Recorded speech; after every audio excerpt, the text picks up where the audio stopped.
Number 18, solve the equation, and we have 4 to the negative x equals 1 over 256. And we're going to treat this similarly to the way that we solved number 17.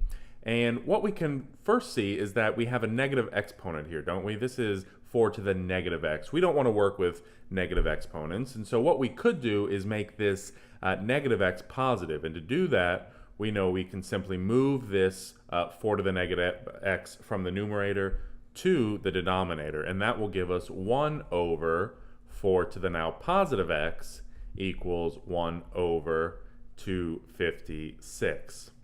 And this will make things a little easier because now that we've got positive exponents, we have 1 over 4 to the positive x, let's go ahead and just like we did with number 17, let's concentrate on the denominators here. So we have 4 to the x and 256. Our base is 4, the exponent, the power is x.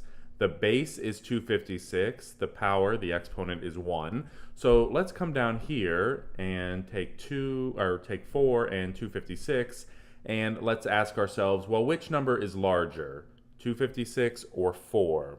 Well, again, clearly 256 is larger, so what that means is we're going to ask ourselves, can we express 256 using a base of 4 to some exponent? All right, so what we could do is go back over to our exponent root reference sheet here. Again, these are available in the SLC. It looks a little different than this, but the information is the exact same. If you do want this, by all means, just email me and I'll send it back to you. But we're looking for 256. All right, so, well, we can see here that 256 can be expressed with a 4. Right? The fourth root of 256 is 4, so what that means is that 4 to the fourth power is 256. All right, fair enough. So 4 to the fourth power is 256.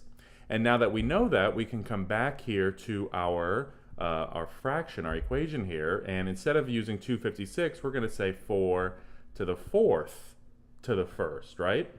And again, this here is just 256. So we haven't changed the value of anything. All we've done is changed what this side of the equation looks like.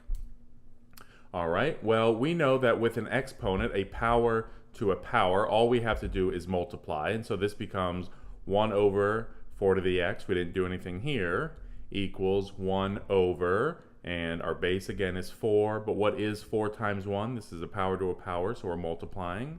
Well, 4 times 1 is simply 4. And now that the bases of the denominator are the same, that means we can go ahead and set these exponents equal to each other. And as soon as we do that, you can see there's no real work to be done here because as soon as we set the exponents equal to each other, we have our answer, x equals 4.